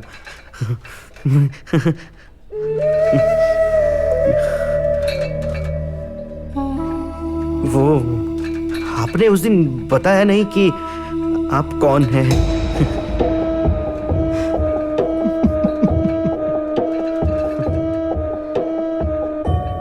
मैं जानती थी आप प्यार से मान जाएंगे। आखिर खुदा ने पैसों के साथ दिमाग भी तो दिया है आपको। हाँ? हाँ, मैं तो एक्चुअली रेंट कम करने की ही सोच रहा था। 2000 रुपए से मतलब मेरा मतलब है 5000 रुपए से भी कम। मुझसे कोई गलती हो गई हो तो आई एम सॉरी। वो क्या है ना कि मेरी पूरी फैमिली दुबई में रहती है। आप वहाँ फोन करके मेरी कम शिकायत कर देंगी तो हाँ, आप ऐसा नहीं करेंगे ना?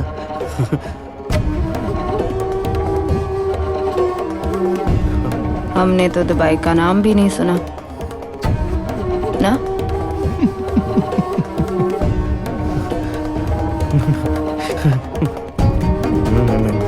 मैं चलूं?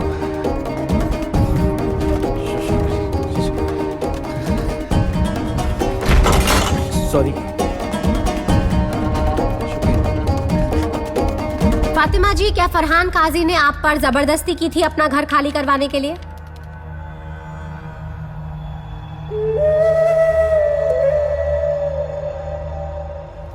क्या कहा आपने? नहीं। उन्होंने आपको नोटिस दिया था या नहीं? हाँ, नोटिस दिया था, पर इस उम्र में मैं अपने बीमार शौहर को लेकर कहाँ जाती? इसलिए आप हसीना पार्कर के पास गई। एक भला एनआरआई हक से अपना फ्लैट बेचना चाहता था, पर इनके डर की वजह से फ्लैट बेचना तो दूर, उसने किराए में भी अपना नुकसान किया। अब ये एक्सटॉर्शन नहीं तो क्या है? अब वो मेरी दरख्वास्त को धमकी समझ बैठे। इसमें मेरी क्या गलती है? शब्दों में अदालत को मत उलझाइए हसीना जी। आप ही बताइए, क्या मैंने उस आदमी के सामने भाई का नाम इस्तेमाल किया, या सर पे बंदूक रखकर धमकी दी कि घर मत बेचो या सिर्फ मुझे बेचो? फिर एक्सटॉर्शन कैसे हुआ? धमकी तो आपकी दुआ सलाम में ही थी। क्या आपके पास इसकी एफआईआर की कोई कॉपी या कोई विटनेस है? मिसेस आटम, क्या आपके पास इसकी एफआईआर की कोई कॉपी या कोई विटनेस है? Sir, I think I am making a fair point. Mrs आटम, आपके पास कोई मटेरियल एविडेंस है ये साबित करने के लिए कि हसीना पार्कर ने उसे कोई धमकी दी या उसके साथ कोई जबरदस्ती की? सर, डर के मारे मुंबई आना तो दूर, वो एनआरआई दुबई से ही कहीं भाग गया। कहाँ है किसी को कुछ पता नहीं। पर सर, अगर इनकी डर की वजह से कोई सामने नहीं आएगा। आगे बढ़िए और अगला विटनेस ले आइए। My next witness is inspector Amol Salunke.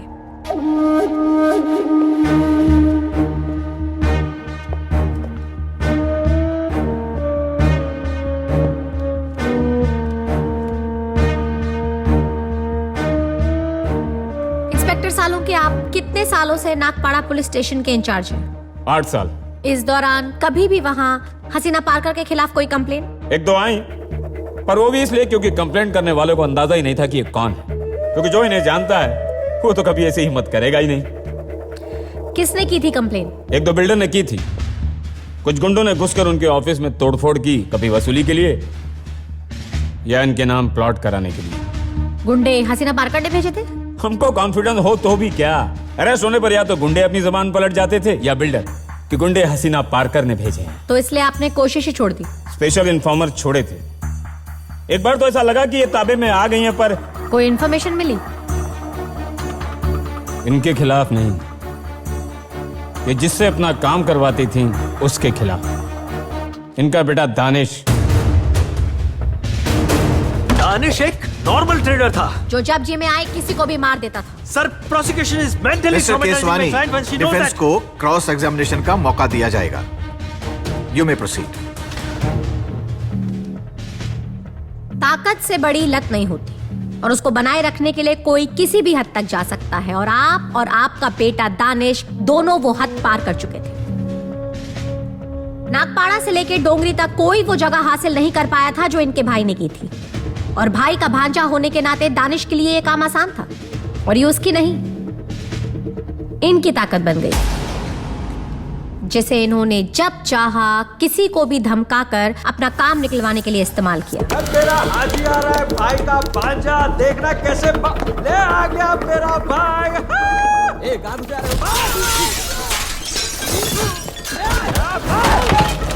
वो देख, टिंगूर मैनेजर, दुबई से इनकमिंग कितना लगता है मालूम है क्या? बिल मैं ही भर दूंगा।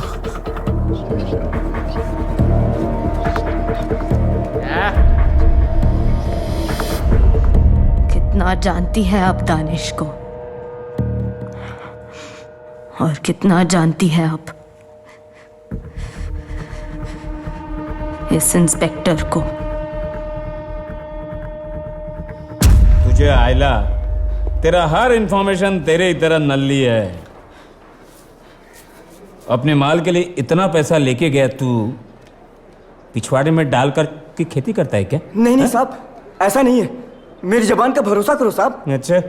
उधर भाई का भांजा और उसके टपोरी लोग रोज मिलता है। उधर कुछ बड़ा प्लानिंग चल रहा है साहब। हाँ साहब। तो टिपला बकर करने के लिए नहीं रखा तेरे को, समझा? दादा बनना चाहता है, भाई का नाम लेने की हिम्मत कैसी हुई तेरी? कितनी बार कहा है तुझसे दूसरे के फटे में हाथ मत डाल, समझ नहीं आता तुझे? पर अम्मी वो मेरा दोस्त है। दोस्त? तेरी माँ है, बीवी है, बहन है, ये सब कारस्तान करने के पहले हमारा ख्याल नहीं आया तुझे? एक दिन अपने दोस्त के चक्कर में मारा जाएगा। तेरे डर में आधा दिन गुजर जाता है। कब सुधरेगा तू?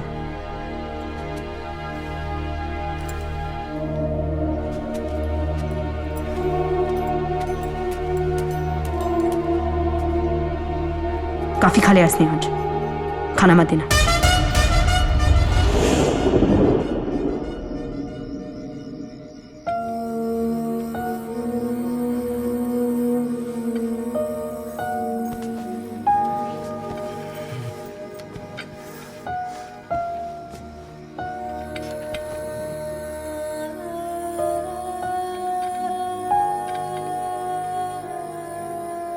पहले आप। मैंने खा लिया। आप कहती हैं मैं आपकी कोई बात नहीं मानता, तो ये कैसे मान लूं?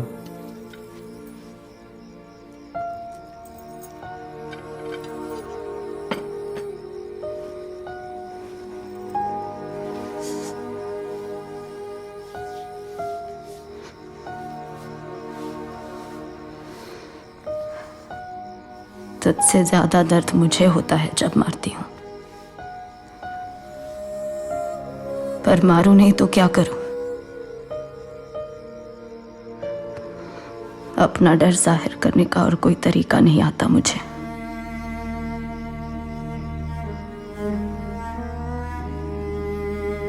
तुझे खोने से डरती हूं। मेरे भाई, तेरे अब्बा,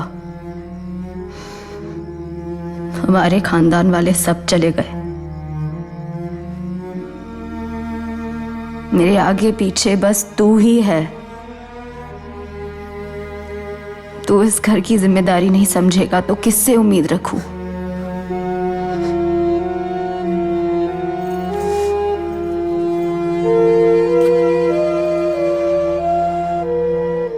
अम्मी, जिस तरह मैं फक्र से बोलता हूं ना कि मैं हसीना आपा का बेटा हूं, अम्मी एक दिन आप भी फक्र से बोलोगी कि दानिश मेरा बेटा है। ये मेरा आपसे वादा है।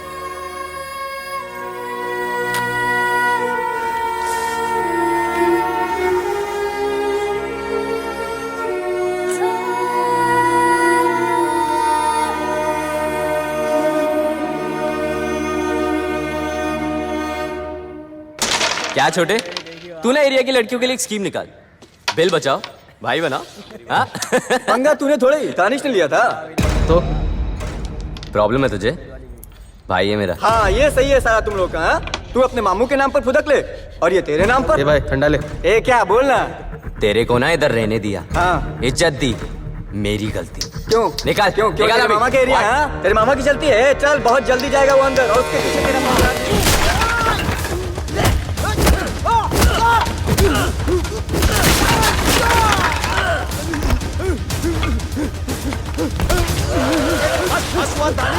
मेरे खानदान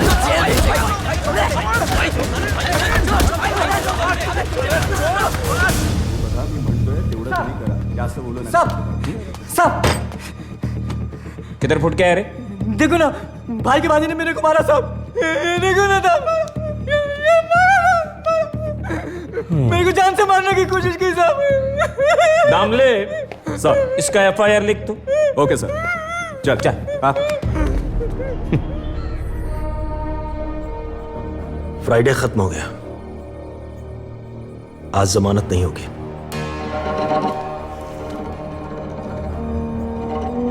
इसके खेत जाने की तैयारी करो। सोमवार को सीधे कोर्ट में हाजिर होगा। अम्मी वो अकबर की टॉक्सी से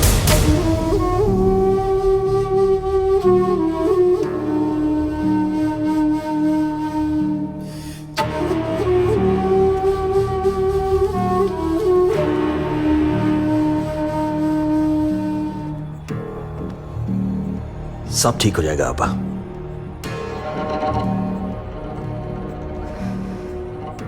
केसवानी साहब, जिन लोगों को सबसे ज्यादा चाहा, उन्होंने मेरे सारे डर सच किए।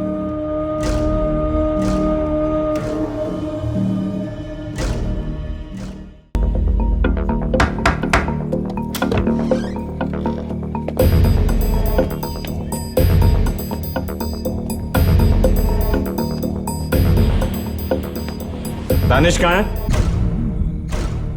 आपको पता लगे तो हमें भी बता देना।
हसीना जी, क्या आपने कभी ये सोचा कि दानिश का एक्सीडेंट क्यों हुआ? क्या आपको कभी भी लगा कि वो एक्सीडेंट सिर्फ दुनिया को दिखाने के लिए था?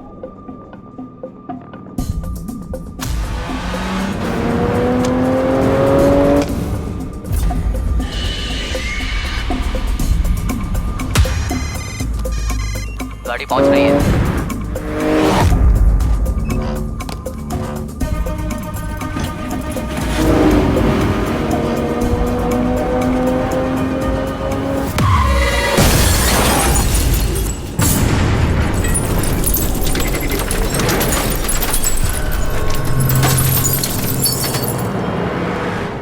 सिर्फ अपने भाई का बिजनेस ही नहीं, उसके दुश्मन तक हासिल कर ली।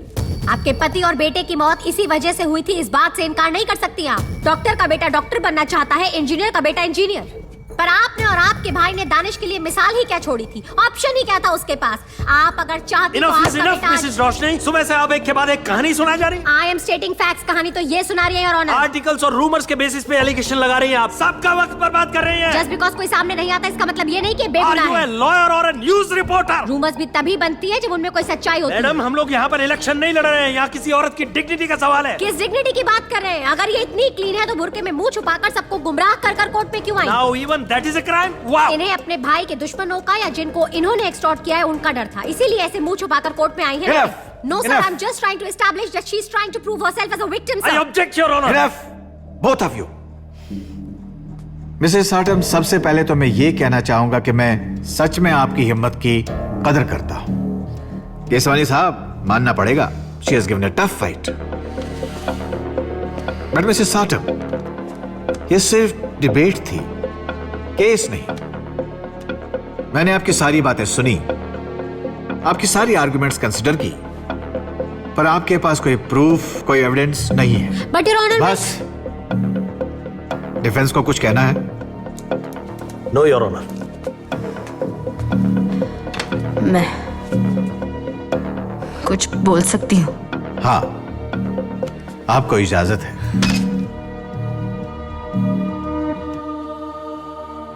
किसी के घर जब दस्तक होती है तो खुशी से दिल बेचैन होता है कि शायद बेटे की पास होने की खबर आई हो या कोई चहीता मेहमान आया हो।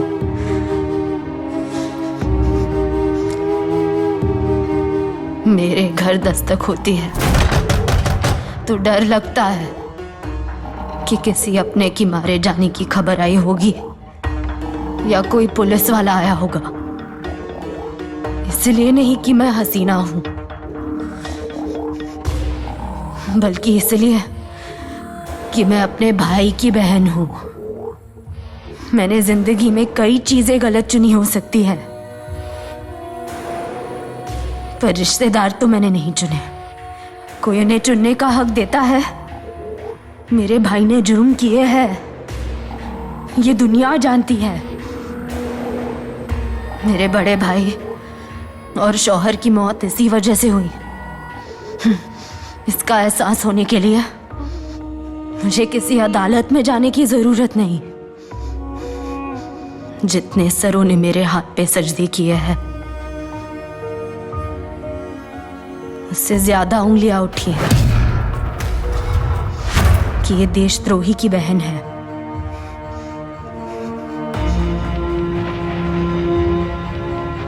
और मेरी इस हकीकत को बदलने का मुकदमा ना आप लड़ सकती है, ना आप इसका फैसला सुना सकते हैं। अगर इस हकीकत को जीना गुनाह है तो मैं कबूल करती हूं कि मैं ये गुनाह हर रोज करती हूं। आपकी बात सुनकर मैं ये तय नहीं कर पा रहा हूं कि आप हालात की शिकार हैं या दुनिया की सबसे होशियार औरत। आपका भाई आपके लिए ढाल है या आपकी मुश्किलों की वजह, पता नहीं, पर मेरा फैसला मेरी राय के बलबूते पर नहीं होता।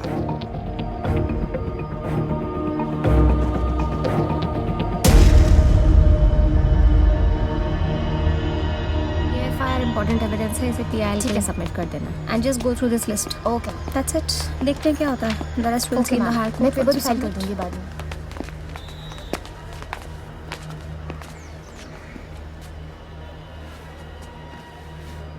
हरा रंग सब पे नहीं जचता, आप पे अच्छा लगता है। शुक्रिया। आपकी माँ ने चुनी है साड़ी। आपको कैसे पता? सिर्फ माँ ही दुनिया से हटके सोचती है ना। जी वो कोलकाता से लाई थी मेरे जन्मदिन पर, तो चलिए अजीब हालात में से ही, पर आपसे मिलकर अच्छा लगा। केस तो अभी शुरू हुआ है हसीना जी, फिर मिलेंगे ऐसे ही अदालत में।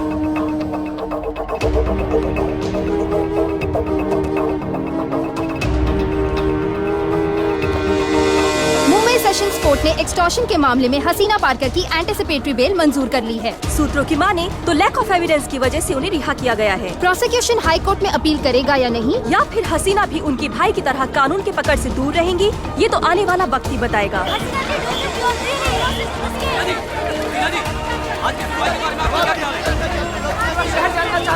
आप कुछ बोलिए, हसीना जी।